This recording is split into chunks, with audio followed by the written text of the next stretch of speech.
बिस्मिल्लाहिर्रहमानिर्रहीम रब्बिश्रह ली सदरी वयस्सिर ली अमरी वहलुल उक़दतम मिन लिसानी यफ़क़हू क़ौली। अस्सलामु अलैकुम वरहमतुल्लाहि वबरकातुहू। मैं हूँ हाफ़िज़ फ़ुर्द अली, आपका मैथ टीचर। स्टूडेंट्स, हमने 1.3 एक्सरसाइज स्टार्ट की थी, क्वेश्चन नंबर 1 से लेकर क्वेश्चन नंबर 4, और उनसे रिलेटेड जो एग्जाम्पल थी वो हमने की थी। स्टूडेंट्स, आज हम क्वेश्चन नंबर 5 से आगे ऑनवर्ड जाएंगे और उनसे रिलेटेड जो एग्जाम्पल हैं वो भी सॉल्व करेंगे। तो चलते हैं वाइट बोर्ड की तरफ। स्टूडेंट्स, क्वेश्चन नंबर 5 और एग्जाम्पल नंबर 10 जो है ये सेम है। स्टूडेंट, याद रहे कि टेम्परेचर जो होता है उसको मापने के 3 स्केल होते हैं। एक स्केल होता है केल्विन स्केल, एक होता है सेल्सियस स्केल और एक होता है फ़ारेनहाइट स्केल। तो टिप ये है बेटे कि जब भी ये क्वेश्चन नंबर 5 और एग्जाम्पल नंबर 10 आप करेंगे तो ये 3 फार्मूले आपने ना याद कर लेने हैं। ये फार्मूले क्या है कि टेम्परेचर को एक स्केल से दूसरे स्केल में कैसे कन्वर्ट करना है। तो अगर आपको सेल्सियस दिया जाए तो केल्विन में कैसे करना है, के बराबर सेल्सियस स्केल या डिग्री सेंटीग्रेड प्लस 273। और अगर आपको एफ दिया जाए तो सेल्सियस में कैसे आना है, C is equal to 5/9 into F minus 32 degree. और इससे ये फार्मूला बन सकता है या इससे ये वाला बन सकता है। फ़ारेनहाइट यानी कि डिग्री सेल्सियस दिया जाए तो फ़ारेनहाइट में कैसे आना है, डिग्री फ़ारेनहाइट बराबर होता है 9/5 सी प्लस 32। अब क्वेश्चन नंबर 5 जो है ना, ये बेटे स्टेटमेंट जरा देखें। स्टेटमेंट में कहता है कि द वेदर इन लाहौर में जो मौसम है वाज यूजुअली वार्म, आमतौर पर गर्म रहता है। ड्यूरिंग द समर, आमतौर पर गर्म रहा ड्यूरिंग द समर, मौसम गर्मा के दौरान। ऑफ 2024, 2024 की बात कर रहा है। The TV news reported, television की जो न्यूज है उसने रिपोर्ट किया टेम्परेचर को एज हाई एज, यानी कि जो मैक्सिमम टेम्परेचर रहा 48 degree Celsius. By using the formula आगे उसने दिया है F is equal to 9/5 degree Celsius plus 32। Find the temperature as Fahrenheit scale, temperature को फ़ारेनहाइट स्केल में आपने मेजर करना है। तो जी स्टूडेंट्स, अगर आप गौर करें तो आपको डिग्री सेल्सियस दिया हुआ है 48 डिग्री सेल्सियस। ये फार्मूला भी उसने बुक में दिया हुआ है। आपने क्या करना है, बस सी की कीमत यहाँ पे लगा के ना तो टेम्परेचर एफ में मालूम कर लेना है। तो लगाते हैं, ये देखें जी 9/5 की जगह पे 9/5 है, डिग्री सेल्सियस की जगह पे 48 लगा लें और आगे प्लस 32 कर दें। ठीक है, अब ये प्लस 32 वैसे रहेगा, 5 भी वैसे। 9 को 48 से ज़रब दे लें, 9 8 बार 72, 7 असल, और 9 4 बार 36, 36 और 4 40 और 3 43। और ये 432 को 5 पे तकसीम कर लें कैलकुलेटर की मदद से तो ये आ जाएगा 86.4। इनको 86.4 को आप ऐड करेंगे ना इसमें तो ये आ जाएगा 118.4 डिग्री फ़ारेनहाइट। ये टेम्परेचर आ गया। आगे बेटे एग्जांपल नंबर 10 है। एग्जांपल नंबर 10 आपने याद रखना है कि ये एमसीक्यूज के लिए भी बहुत इंपॉर्टेंट है। तो अब हम एग्जांपल नंबर 10 की स्टेटमेंट पढ़ेंगे। जी पेज नंबर है मेरे पास 16 है, एग्जांपल नंबर 10 है। कह रहा है नॉर्मल ह्यूमन बॉडी टेम्परेचर, यानी कि नॉर्मल इंसानी टेम्परेचर, इंसानी जिस्म का जो टेम्परेचर है इज होता है 98.6 डिग्री फ़ारेनहाइट। जी आगे कन्वर्ट इट, इसको तब्दील कर दें इनटू सेल्सियस स्केल में एंड केल्विन स्केल में। यानी कि टोटल 3 स्केल होते हैं, एक स्केल दिया है फ़ारेनहाइट वाला और कहता है कि इसको सेल्सियस में और केल्विन में चेंज कर दें। तो करते हैं चेंज। देखें डिग्री फ़ारेनहाइट में ये 98.6 डिग्री है। ये अलहदा से एमसीक्यूज आ सकता है, फिजिक्स में भी आता है ये पेपर में। आगे सेल्सियस में बदलना और केल्विन में बदलना है। आप देखें फार्मूला नंबर 2 देखें, फार्मूला नंबर 2 लगा दिया। डिग्री सेल्सियस वाला बराबर है 5/9 ज़रब F माइनस 32 डिग्री है। ऐसे करके मैं लगा देता हूँ। ठीक है, अब यहाँ पे आप 5/9 की जगह 5/9 ही रखेंगे। एफ कितना दिया है 98.6 डिग्री 32 डिग्री आ जाएगा। इसको आप माइनस करेंगे ना इन दोनों को, तो ये आ जाएगा 66.6 डिग्री आ जाएगा। और उसके बाद 5 को इससे ज़रब कर लेंगे 333 डिग्री आ जाएगा। 9 पे जब डिवाइड कर देंगे तो ये 37 डिग्री सेल्सियस। ये हमारा दूसरा MCQ होगा। आगे देखें केल्विन में अब इसको चेंज करना है, तो केल्विन का ये फार्मूला आप लिख लेंगे। फार्मूला हमने पहले ही याद किया हुआ है कि equal to Celsius scale plus 273। Celsius scale में वैल्यू आपने अभी अभी मालूम की है 37, वो लगा दें। 273 इसमें ऐड करें तो 310 केल्विन जो है ये हमारा आंसर आ जाएगा। उम्मीद करता हूँ आपको इसकी समझ आ गई होगी। अब हम चलते हैं नेक्स्ट क्वेश्चन की तरफ। जी स्टूडेंट्स, अब हम क्वेश्चन नंबर 6 करेंगे। क्वेश्चन नंबर 6 पहले हम स्टेटमेंट पढ़ेंगे। आए किताब पे हम मिलके स्टेटमेंट पढ़ते हैं। क्वेश्चन नंबर 6 में कहता है the sum of the ages of father and son, बाप और बेटे की उम्रों को जमा कर लें तो वो 72 ईयर्स बनता है। आगे कहता है कि 6 ईयर्स अगो, 6 साल पहले, द फादर्स एज, बाप की जो उम्र थी, वाज 2 टाइम्स, 2 गुना थी, the age of the son, बेटे के मुकाबले में। What was the son's age, कहता है कि उस वक्त बताएं कि बेटे की उम्र क्या थी 6 ईयर्स अगो, 6 साल पहले। तो बेटे इसको इकट्ठे मिलके हल करेंगे। देखें आप सबसे पहले लिखें लेट, फर्ज किया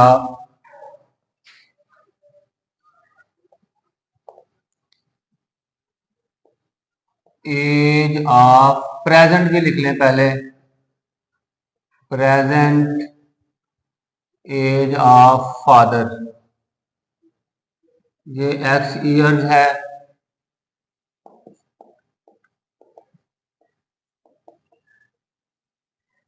present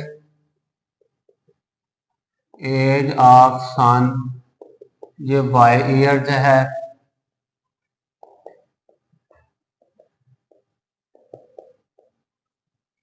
six years ago, heading मैंने दे ली है 6 साल पहले, 6 साल पहले, 6 साल पहले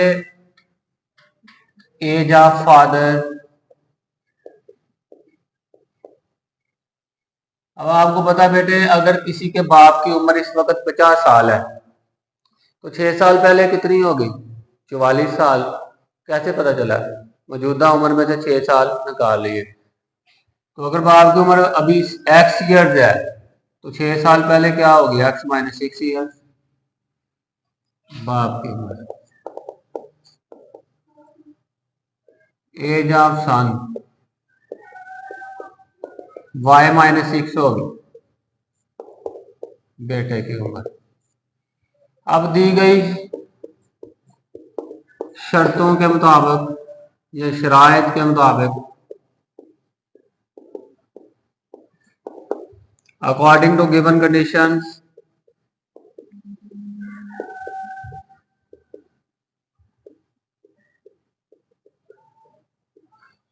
कंडीशन स्टेटमेंट से मिलेंगी। उसने बोला है the sum of the ages of the father and son is 72 years, यानी कि बाप और बेटे की उम्र का जो सम है वो 72 है। यानी कि पहले बाप की उम्र लिख लो x, फिर बेटे की उम्र लिख के ऐड कर दे तो कितना 72 ईयर जो होगा। ये पहली कंडीशन है। और आगे उसने कहा 6 years ago the father's age, बाप की उम्र x माइनस 6, बाप की एज कितनी है 2 times of the age of son. Age of son कितनी है y माइनस 6। अब इसको बेटे सिंप्लीफाई कर लेंगे। सिंप्लीफाई करते हैं x minus 6 is equal to 2y minus 12, x minus 2y is equal to minus 12 plus 6, ये 2y इधर आगे माइनस और माइनस 6 उधर आगे plus, x minus 2y is equal to minus 6, इसको नंबर 2 कह लें आप। अब आपने नंबर 1 और नंबर 2 को आपने ऐड कर लेना या सब्ट्रैक्ट कर लेना, सॉल्व कर लेना है। मैं इनको सब्ट्रैक्ट करूंगा, यानी कि दूसरे को पहले में से तफरीक कर दूंगा। Subtracting equation number 1 from equation number 2, मसावात नंबर 1 में से 2 को तफरीक करने से, एक को ऊपर लिख लें x plus Y is equal to 72 और 2 को नीचे लिख लें x minus 2y is equal to -6। जब सब्ट्रैक्ट करना तो साइन चेंज कर लें, ये कट गया, y और 2y 3y, ये ऐड कर लें तो 78 आ जाएगा। y is equal to 78 over 3 divide हो जाना ना, इसको काट लें, 3 2 बार 6, 3 6 बार 18, y बराबर है 26। अब y किसकी उम्र है? सन की। अब ये सन की कौन सी उम्र है? y प्रेजेंट या 6 साल पहले? प्रेजेंट। यहाँ पे आप लिख लें प्रेजेंट एज ऑफ सन, बेटे की मौजूदा उम्र। ये कर लें ऐसे करके बेटे। अब आपको पूछा क्या है कि 6 साल पहले बेटे की उम्र क्या होगी? स्टेटमेंट में हमने पढ़ा था एज ऑफ सन 6 years अगो, बेटे की 6 साल पहले उम्र। तो 6 साल पहले कितनी होगी? जो इस वक्त 26 है, तो 6 साल पहले कितनी होगी? 26 में से 6 निकाल दें, तो 26 में से 6 निकाल दिया तो ये आ गया 20 साल। अच्छा, अब क्वेश्चन ये पैदा होता है बेटे कि हमारा क्वेश्चन ठीक है या गलत। तो सवाल हमारा वैसे यहाँ पे खत्म हो जाता है। आगे जितना भी काम करेंगे ना हम, वो अपनी तसल्ली के लिए करेंगे। इतना क्वेश्चन हमारा मुकम्मल हो गया है। अब अगला काम हम अपनी तसल्ली के लिए करेंगे। मैं अपनी तसल्ली के लिए ना फादर की उम्र भी निकाल रहा हूं। अब देखिए मेरे पास बेटे की उम्र कितनी है? 26 साल। इसको मैं पुट कर रहा हूं, पुट इन 1 में पुट करूंगा तो x प्लस 26 बराबर आ जाएगा 72। x आ जाएगा 72 में से 26 निकाल लें तो ये निकालें जी, 12 में से 6 निकाले 6 और 6 में से ये आ गया 46 साल आ गया बाप की उम्र। इसकी उम्र आई है, बाप की उम्र है। अब आप देखें पहली कंडीशन देखें। पहली कंडीशन उसने कहा था कि दोनों की उम्रों को जमा करें तो 72 साल बनता है, यानी कि पहली कंडीशन पूरी हो गई है। देखो बाप की उम्र कितनी है? 46 साल। बेटे की उम्र कितनी है? 26 साल। दोनों को जमा करें ना, देखो 72 आया ना, 6 6 12 4, ये देखें, ये पहली शर्त हमारी पूरी हो गई। ठीक हो गया। अब बेटे की उम्र 6 साल पहले 20 साल है। बेटे की उम्र 6 साल पहले 20 साल, ठीक है। बाप की उम्र 6 साल पहले, बाप की उम्र है कितनी? 46 साल। तो 6 साल पहले कितनी होगी? 46 में से 6 निकाल दें, 40 साल। अब दूसरी शर्त देख ले। दूसरी शर्त में उसने कहा था कि जो बाप की उम्र है वो बेटे की उम्र का डबल है। तो बाप की उम्र कितनी है? यहाँ पे देखो जी 40 साल। कितनी है? 40 साल। बेटे की उम्र कितनी है? 20 साल। 6 साल पहले की बात हो रही है। तो आप बताएं ये जो बाप की उम्र है बेटे की उम्र का डबल है या नहीं है? देखिए ना, बेटे की उम्र 20 साल है तो बाप की उम्र 40 साल, तो डबल हुई। इसका मतलब है दूसरी कंडीशन भी पूरी हो गई। ये सारा का सारा क्वेश्चन का हिस्सा नहीं है, लेकिन सिर्फ अपनी दिलचस्पी के लिए हम कर रहे हैं जी। अब हम नेक्स्ट आगे बढ़े स्टूडेंट्स। अब हम प्रॉफिट एंड लॉस के बारे में पढ़ेंगे, नफा और नुकसान के बारे में। स्टूडेंट्स, आप जानते हैं कि जो दुकानदार हजरात हैं या ताजर हजरात हैं, वो चीज़ों को खरीदते भी हैं और बेचते भी हैं। इस अमल के नतीजे में या तो उन्हें नफा होता है या फिर नुकसान होता है। एक मिसाल लेते हैं कि एक बोर्ड मार्कर है, एक दुकानदार जो है वो 50 रुपए का खरीदता है और इसको बाद में ना 60 रुपये का बेचता है। तो आपको क्लियरली समझ आ रही होगी कि उसको क्या हुआ, नफा हुआ है। इसी तरह अगर एक दुकानदार इसको 50 रुपये में खरीदता है और वो बाद में किसको 40 रुपये में बेचता है, तो आपको पता है कि उससे क्या हुआ, नुकसान हुआ है। तो प्रॉफिट और लॉस के बारे में जितने भी क्वेश्चन हैं उनको आप अच्छी तरह से करने के लिए आपने जो मैंने व्हाइट बोर्ड पे फार्मूले लिखे हैं इसको अच्छी तरह से समझना है और सीखना है। जैसे मैंने आपको एग्जांपल दिया बोर्ड मार्कर वाली, आप इसी तरह की बहुत सारी एग्जांपल जो है वो अपने जहन में लाइएगा और उस पर थोड़ा सा वर्क कीजिएगा। आते हैं जी, अब देखें नफा है तो नफा कैसे होता है। देखें बोर्ड मार्कर था 50 रुपये का खरीदा हुआ, दुकानदार ने बेचा 60 रुपये का, जो बेचा कीमत फरोख्त वो ज्यादा है, तो नफा निकालना है तो कीमत फरोख्त में से कीमत खरीद निकाल, प्रॉफिट निकालना है तो सेलिंग प्राइस में से कॉस्ट प्राइस निकाल दें, प्रॉफिट परसेंटेज निकालनी है नफा फीसद, तो जो प्रॉफिट हुआ है उसको कॉस्ट प्राइस पे डिवाइड करके 100 से मल्टीप्लाई कर दें तो प्रॉफिट परसेंटेज आ जाएगी कि कितने फीसद आपको नफा हुआ है। अगर नुकसान निकालना है तो लॉस आ जाएगा कीमत खरीद माइनस कीमत फरोख्त। तो नुकसान कितना हुआ, मिसाल के तौर पर अगर बोर्ड मार्कर खरीदा था 50 रुपए का, दुकानदार ने बेचा कितने का है, 40 का, तो जो बेचा थोड़े पैसों का है तो कीमत खरीद में से आप कीमत फरोख्त निकाल दें, कीमत खरीद थी उसकी 50 रुपए, कीमत फरोख्त थी 40, तो कीमत खरीद में से फरोख्त निकाल दें तो बाकी 10 रुपए उसका नुकसान है। तो इसी तरह इसका नुकसान फीसद निकालना है तो नुकसान बटा कीमत की तरफ 100 आ जाएगा।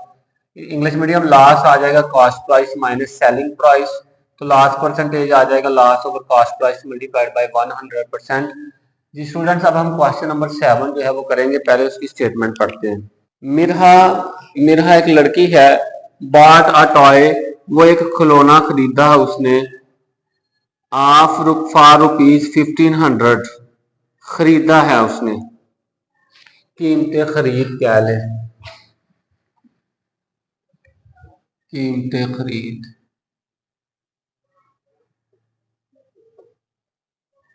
कॉस्ट प्राइस,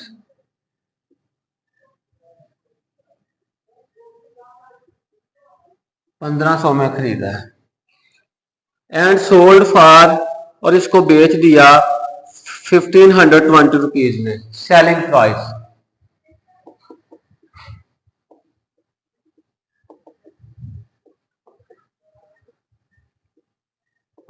कीमत फरोख्त। अब आप खुद बताएं नफा हुआ या नुकसान हुआ। एक चीज खरीदी है बच्चे 1500 रुपए में, बेची है 1520 रुपए में, तो क्लियर कट नजर आ रहा है कि नफा हुआ। आगे वो पूछेगा कि कितने फीसद नफा हुआ, what was her profit percentage. पहले मैं बता देता हूं कि उसे नफा हुआ कितना, कितना हुआ है। प्रॉफिट निकालना है ना आपने, तो निकालेंगे selling price minus cost price, Urdu में लिख लेना कीमत फरोख्त माइनस कीमत खरीद। तो सेलिंग प्राइस है आपके पास 1520 रुपये, कॉस्ट प्राइस है 1500 रुपये, तो ये 20 रुपये नफा हुआ। इसकी परसेंटेज निकाल लें, प्रॉफिट परसेंटेज, इसका फार्मूला लगाएं, profit divided by cost price multiplied by 100, 7% का सिंबल लगा दें। उर्दू वालों, नफा फीसद इज इक्वल टू नफा बटा कीमत खरीद ज़रब 100, 7% निकाल दें, ठीक है। अब आप देखें प्रॉफिट परसेंटेज, प्रॉफिट कितना हुआ, 20 रुपए,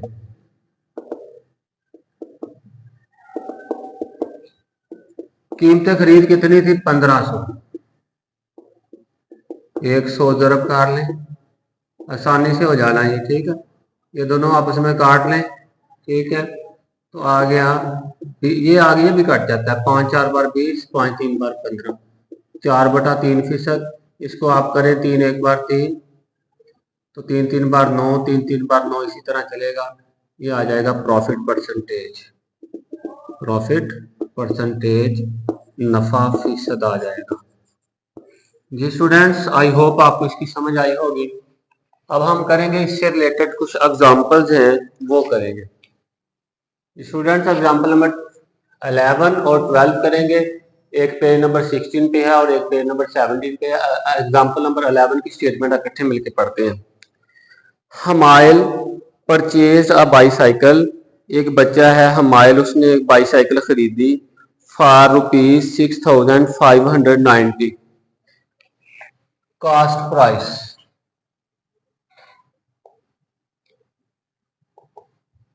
CPP लगा सकते हैं। सी का मतलब कॉस्ट, पी का मतलब प्राइस कितनी है जी, ₹6,590। कीमतें खरीद लिखी एंड सोल्ड इट, और उस बच्चे ने उसको बेच दिया फॉर ₹6,850। सेलिंग प्राइस, SP लिखे, एस से सेलिंग, कीमतें फरोख्त ₹6,850। जी स्टूडेंट्स, थोड़ा सा गौर करें कि 6,590 रुपये में खरीदी है तो 6,850 रुपये में बेच रहा है, तो यहाँ पे क्लियर कट नजर आ रहा है कि उसे नफा हुआ है। तो क्या हुआ, उसे प्रॉफिट। ये मैंने बुक पे नहीं अभी देखा कि क्या पूछा है, नफा हुआ है, नजर आ रहा है। प्रॉफिट होता है sale price minus cost price. Sale price कितनी है, 6,850। कॉस्ट प्राइस कितनी है, 6,590। इनको आप आपस में माइनस कर लें, आपके पास प्रॉफिट आ जाएगा जी। इनको माइनस किया तो हमारे पास आ गया ₹260। ₹260। अब बुक पे वापस आए, कहता है कि फाइंड द प्रॉफिट परसेंटेज। इसका हमने प्रॉफिट परसेंटेज निकालना है। प्रॉफिट परसेंटेज ऐसे नफा फीसद निकालना है। आप फार्मूला लगाएं, प्रॉफिट परसेंटेज बराबर है profit over cost price multiplied by 100, और 7 परसेंटेज है तो ये परसेंटेज में लिख दें। उर्दू वालों नफा फीसद लिख लेना। प्रॉफिट कितना आया है, 260 रुपये। कीमत खरीद क्या थी, 6,590 रुपये। 100 की जगह पे 100 आ रहा है, तो ये आपके पास ये चीज आ गई है। उसके बाद आपने क्या करना है, इसको सिंपलीफाई करना बच्चों। आप इसको सिंपलीफाई करोगे ना, ऐसा कर लेना कि 1 से काट लेना, 260 को 10 से ज़रब कर लेना। 260 को 10 से ज़रब करोगे तो 2600 आ जाएगा, और बटे में 659 आ जाएगा। और कैलकुलेटर की मदद से ना इनको डिवाइड कर लेना। तो डिवाइड करोगे तो कैलकुलेटर बताएगा कि 3.94% है। तो इसको अप्रॉक्सीमेटली 4% जो है ये उसे प्रॉफिट हुआ। प्रॉफिट परसेंट या नफा फीसद जो है उसे कितना हुआ, 4%। ये बेटे हमारा आंसर है। इंशाल्लाह उम्मीद है कि समझ आ गई होगी। अब बेटे एग्जांपल नंबर 12 है। उमेर बॉट अ बुक। उमेर ने एक किताब खरीदी for ₹850। Cost price, cost price है ₹850। कीमतें खरीद एंड सोल्ड, और उसको बेच दिया फॉर ₹720। सेलिंग प्राइस यानी कि कीमतें फरोख्त कितना है जी, 720। अच्छा मेरे बेटो, अगर यहाँ पे ना आप CP लिख लो, SP लिख लो, कॉस्ट प्राइस, तो ये बेटे आप लिख सकते हो ₹850। सेलिंग प्राइस है ₹720। कीमतें फरोख्त। आप मुझे बताएं यहां से देख के कि उसे नफा हुआ या नुकसान। देखो बेटे, मैं अपनी बात करता हूं। मैंने किताब खरीदी थी 850 रुपए में, मैंने उसको सेल कर दिया 720 रुपए में, तो सभी को पता है कि ये मैंने नुकसान उठाया है, नुकसान हुआ उसे, नुकसान हुआ है। लॉस, कितना लॉस हुआ है, बड़ी कीमत में से छोटी निकाल लें। Cost price minus sale price, 850 में से आप 720 निकाल लेंगे ना तो ये बेटे आ जाएगा लॉस कितना, 0 में से 0 निकाला 0, 5 में से 2 निकाला 3, 8 में से 1 निकाला 130 रुपए का लॉस हुआ बेटे। अब बुक में देखें क्या कहता है आगे, what was his loss percentage, कहता है कि उसकी लॉस में जो परसेंटेज है वो बताएं। Loss percentage, loss over cost price multiplied by 100।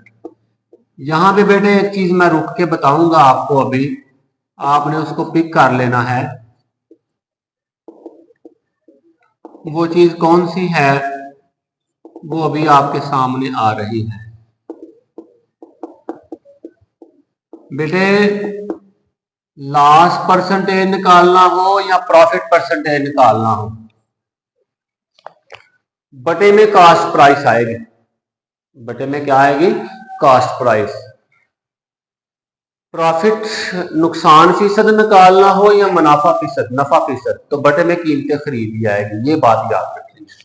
तो इसको आगे करें जी, लॉस कितना हुआ 130 रुपए का, कीमतें खरीद कितनी थी 850 रुपए की, 100 से मल्टीप्लाई करें, 0 को 0 से काट लें तो ऊपर वाला क्या आ जाएगा 1300 आ जाएगा। 130 को 10 से ज़रब करेंगे तो 1300 आ जाएगा। इसको 85 से ज़रब कर ले तो ये आ जाएगा 15.29%, 15.29% ये हमारा आंसर आ जाएगा लॉस परसेंटेज। जी स्टूडेंट्स, उम्मीद करता हूँ आपको चीज समझ आई होगी। लेकिन इसमें सबसे अहम बात यह है कि बेटे फार्मूले आए और आपका जहन जो है उन फार्मूलों को कबूल भी करे। जब आपका जहन कबूल कर लेगा तो फिर आपके लिए क्वेश्चन करना प्रैक्टिकल जो है वो आसान हो जाएगा। अब हम नेक्स्ट आगे जी स्टूडेंट्स, अब हम एग्जांपल नंबर 13 करेंगे, पेज नंबर 17 है, इसको अच्छी से समझिएगा। 3 दोस्त हैं, एक का नाम सलीम है, दूसरे का नाम नदीम है और तीसरे का नाम तनवीर है। ये इकट्ठे जो है ना ये कारोबार करते हैं, बिजनेस करते हैं और उस बिजनेस के नतीजे में इनको प्रॉफिट हासिल होता है, नफा हासिल होता है। तो इनको प्रॉफिट कितना हासिल होता है ये बुक पे आते हैं, मिलके पढ़ते हैं statement. Saleem, Nadeem and Tanveer earn, उन्होंने कमाया a profit of ₹4,50,000 from a business. एक कारोबार के नतीजे में उन्हें कितना मुनाफा हुआ, 4,50,000 रुपए। Profit earn, profit earn, earn कमाना, कमाया गया नफा, नफा ही लिख लें उर्दू मीडियम वाले। 4,50,000 रुपए उससे नफा हुआ तीनों को। अब देखो स्टूडेंट्स, तीनों ने इकट्ठे मिलके बिजनेस किया है, तो ऐसा हो सकता है कि एक की जो इन्वेस्टमेंट है वो थोड़े पैसे हों, दूसरे की इन्वेस्टमेंट उससे ज्यादा हो, तीसरे की इन्वेस्टमेंट उससे ज्यादा हो। तो जिस जिस हिसाब से इन्वेस्टमेंट आएगी उसी उसी हिसाब से उनको जो है वो प्रॉफिट मिलेगा। और अगर लॉस होता है खुदा न खास्ता तो जिस जिस हिसाब से किसी ने इन्वेस्टमेंट की होगी उसी उसी हिसाब से उनको नुकसान होगा। लेकिन हमारा क्वेश्चन जो है ये नफे का है। तो कहता है कि इफ देयर इन्वेस्टमेंट्स, अगर उनकी इन्वेस्टमेंट जो है इन द बिजनेस कारोबार में, आर इन द रेशो, इस रेशो में है, निस्बत 4:7:40, गिवन रेशो या सरमायों में निस्बत, रेशोज इन इन्वेस्टमेंट, वो है आपके पास 4:7:40। यानी कि पहले ने अगर 4 हिस्से लगाए हैं तो दूसरे ने 7 लगाए हैं तो तीसरे ने 14 लगाए हैं। इस तरह से इन्वेस्टमेंट है। आगे कहता है फाइंड ईच पर्सन प्रॉफिट, हर बंदे का प्रॉफिट मालूम करे, करते हैं। आप देखना निस्बत, ये छोटी क्लास का क्वेश्चन है, निस्बती मजमुआ छोटी क्लासों का। सम ऑफ रेशोस एलिमेंट्स, बेटे इनको जमा कर लें, ये मेथड है, ठीक है, आपने परेशान नहीं होना। 21 और 4 25, टोटल आ गया 25। अब तीनों का बारी बारी मुनाफा निकालते हैं। पहले नंबर पे कौन है जी? सलीम। सलीम का नफा, प्रॉफिट ऑफ सलीम लिख लें, या सलीम अर्नड प्रॉफिट। तरीकाकार क्या है? सलीम पहले नंबर पे है, तो पहले नंबर का क्या है, उसमें रेशो क्या है? 4। टोटल कितनी है? 25। प्रॉफिट कितना है? आप डिवाइड कर लें, 4,50,000। तो ये डिवाइड करके आपके पास आ जाएगा मेरे बच्चों 72,000 आएगा। अब आप कहेंगे 72,000 सर कैसे आ गया? ये काट लो ना इनको आपस में, 4,50,000 को काट लो। आप ऐसा करो ना, 450 को 25 में तकसीम कर, 450 को 25 में, 25 एक बार 25 आ गया, ठीक है, 5 में से 5 निकाला 0, 4 में से 2 0, 25 8 बार कितना हो गया? 200। ये 25 को देखें, 25 18 बार 450 और आगे 3 0 लगा लो, ठीक है। और अब आप 4 ज़रब 18,000 लगा लो, तो 18 4 बार 72 ही होता है।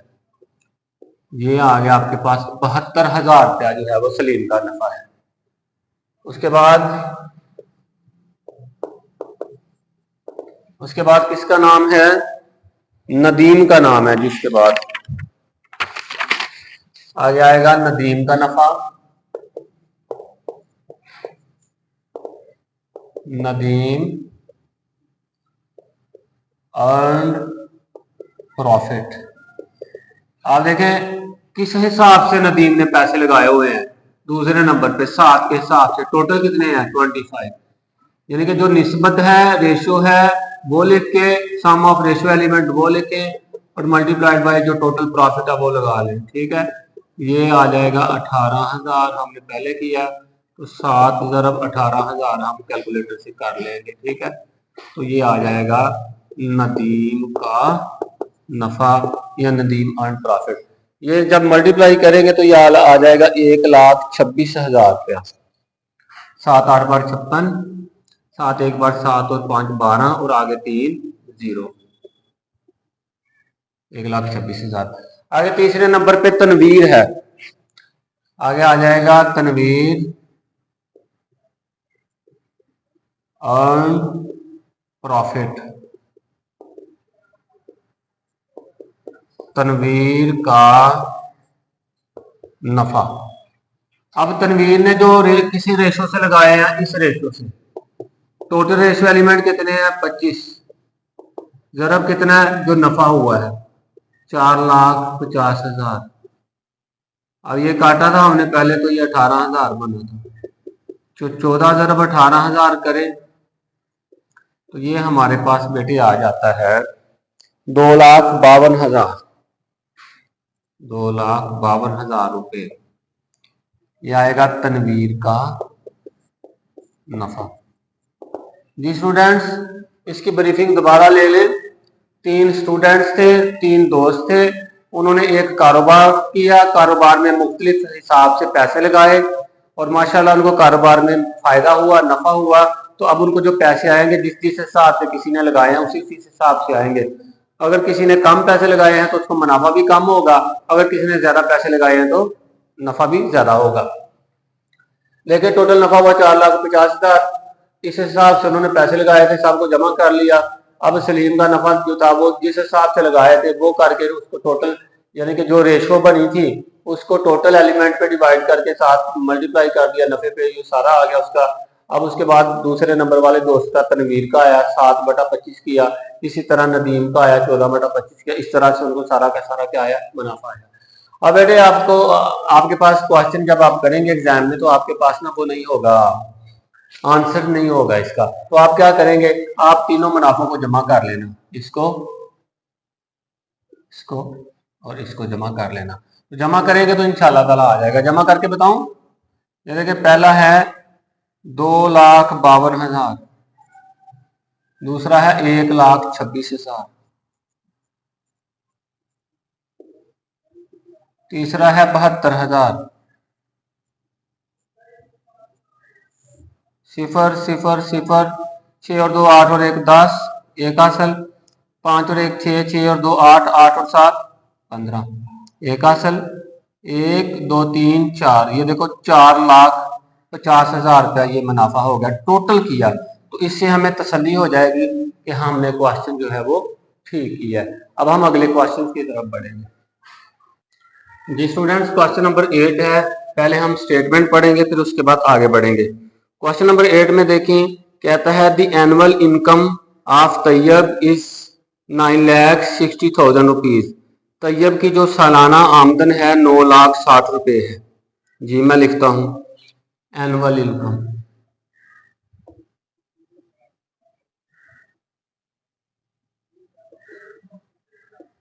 नौ लाख 60,000 रुपये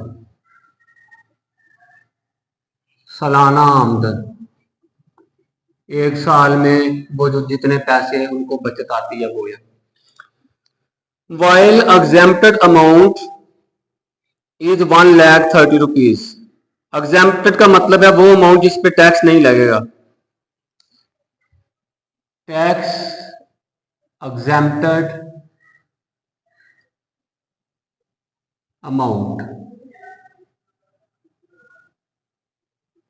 1,30,000 रुपीज टैक्स से मुस्तस्ना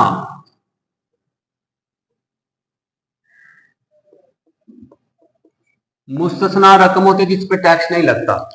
तो देखो बेटे यहाँ पे रुक के ना एक काम कर लें। एनुअल इनकम उसकी है 9,60,000 रुपये और वो इनकम जिसपे उसके टैक्स नहीं देना पड़ेगा वो 1,30,000 रुपये है। तो काबिल टैक्स रकम कितनी होगी जिसपे देना है? काबिल टैक्स रकम टैक्सेबल अमाउंट टोटल थी आपके पास 9,60,000 रुपया और जिस पे टैक्स नहीं लगना वो है 1,30,000। तो माइनस कर लें, इधर करके माइनस कर लें। 9,60,000 1,30,000 0 0 0 0 8,30,000 जो है इस पे टैक्स लगना है। 8,30,000 इस पे टैक्स लगना है। आगे दोबारा बुक पे वापस आए बेटे। How much tax would he pay. जी कहता है how much tax would he pay. He have to पे, उसको कितना टैक्स अदा करना पड़ेगा। अमाउंट ऑफ टैक्स, टैक्स की रकम, अमाउंट ऑफ टैक्स आगे किस हिसाब से? Eight the rate of 0.75%। Tax की शरह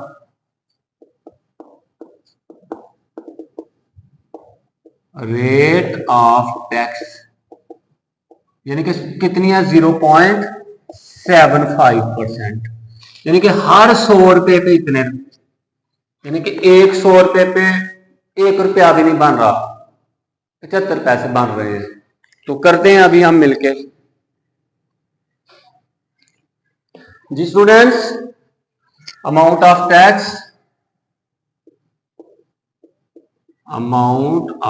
tax is equal to 0.75% of taxable amount.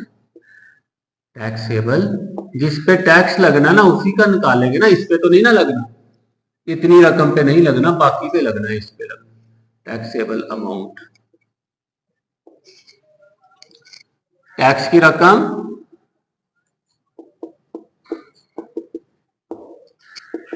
0.45% of काबिल टैक्स रकम, काबिल टैक्स रकम। तो करते हैं हल जी।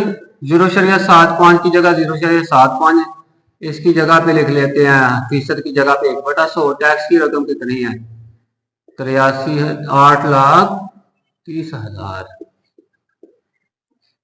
मेरे बेटो आप ऐसा करो ना, इसका भी डेसिमल खत्म कर लो। ये 75 बटा डेसिमल की जगह 1 तो आगे 2 जीरो लगा लो। 1 2 3 4, 1 2 3 4, ये कट गया।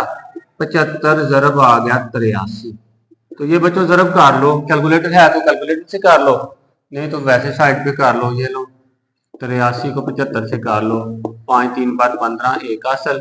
5 8 बार 40 और 1 41। 7 3 बार 21 और 2 असल। 7 8 बार 56 और 2 58।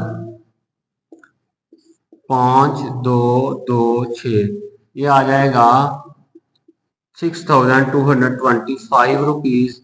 ये है amount of tax, amount of tax.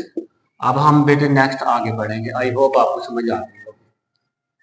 Ji students, question number 9 अभी हम करेंगे, और एक फार्मूला मैंने ऊपर लिखा है वो भी हम करेंगे। फार्मूला पहले देख लें। प्रॉफिट या मार्कअप जो है वो principal amount multiplied by rate multiplied by time. Markup profit I से प्रिंसिपल अमाउंट कौन सी अमाउंट होती है? जो अमाउंट हमने बैंक में जमा करवाई है। मिसाल के तौर पर कोई आदमी जाता है बैंक में 2 लाख रुपया जमा करवाता है, साल के बाद बैंक कहता है कि आपको इतना मुनाफा देंगे। वो जो आपने अपने हाथ से जमा करवाई है वो है principal amount. Principal amount P है, जिस हिसाब से वो मुनाफा देगा वो आर है, और जितना टाइम लगेगा 1 साल 2 साल 3 साल वो क्या है? टी है। अब क्वेश्चन नंबर 9 की statements. Find the compound markup, मुनाफा इकट्ठा मुनाफा बताएं। मार्कअप आपने मालूम करना है, मुनाफा मालूम करना है।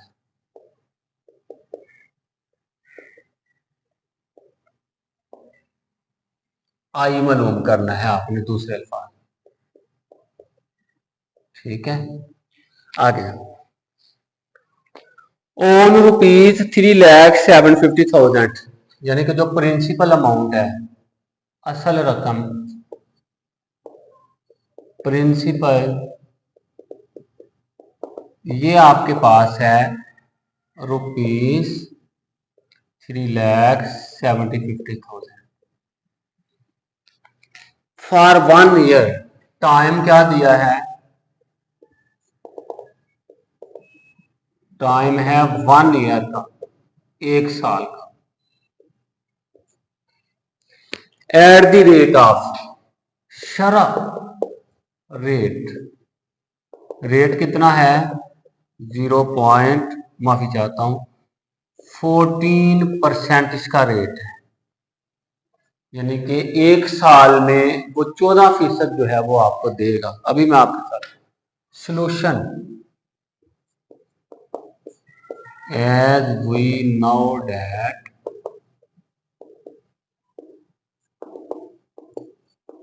हम जानते हैं कि, ये फार्मूला लगाओ, I is equal to P multiplied by R multiplied by T.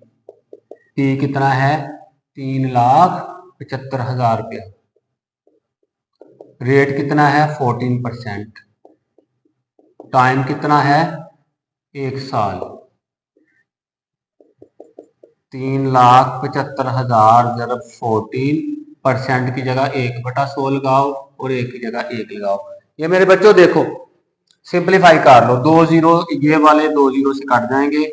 ये आ गया 375 जरब 14, 14 जरब 1 जरब 1 14 ही होता। ठीक है, 375 को आपने ना 14 से जरब कर लेना, छोटी जरब। 4 5 बार 20, 2 हासिल। 4 7 बार 28 और 2 30, 3 हासिल। 4 3 बार 12 और 3 15 आ गया। ठीक है, 1 5 बार 5, 1 7 बार 7, 1 3 बार 3, 0 5, 7 और 5 12, 3 और 1 4, 1 5। ये आ गया 5,250 रुपीज जो है, ये आपको वो क्या देगा? मार्कअप देगा, जिसे आपने मुनाफे का नाम दिया। मतलब कहने का ये है कि अगर आप अपने, मतलब इस क्वेश्चन के मुताबिक 3,75,000 रुपया बैंक में रखते हो, तो बैंक इस कंडीशन के मुताबिक जो इस क्वेश्चन में दी है 14% के हिसाब से हर 3,75,000 पे 5,250 रुपये आपको मुनाफा देगा। अगर आप 2 साल रखते हो इस सवाल के मुताबिक तो ये मुनाफा डबल हो जाएगा। असल रकम तो मिलेगी, साथ कितने रुपीस और मिलेंगे। ये है मुनाफा, ये है रिबे, सूद भी होता है ये, ठीक है, मार्कअप भी। अब हम नेक्स्ट जाएंगे आगे। स्टूडेंट्स एग्जांपल नंबर 14 करेंगे। पहले स्टेटमेंट हम मिलके पढ़ेंगे। पढ़ते हैं statement. If the simple profit, अगर सादा सा मुनाफा जो है ऑन ₹6,400 इतने रुपए पर हो फॉर 12 ईयर्स, 12 साल के लिए कितना मुनाफा हो? ₹3,840। तीन चीजें दी हैं बेटे पहली लाइन में। एक तो टाइम दिया है 12 साल, प्रॉफिट दिया है 3,840 रुपए, और जो प्रिंसिपल अमाउंट है वो कितनी है? 6,400 रुपए प्रिंसिपल अमाउंट।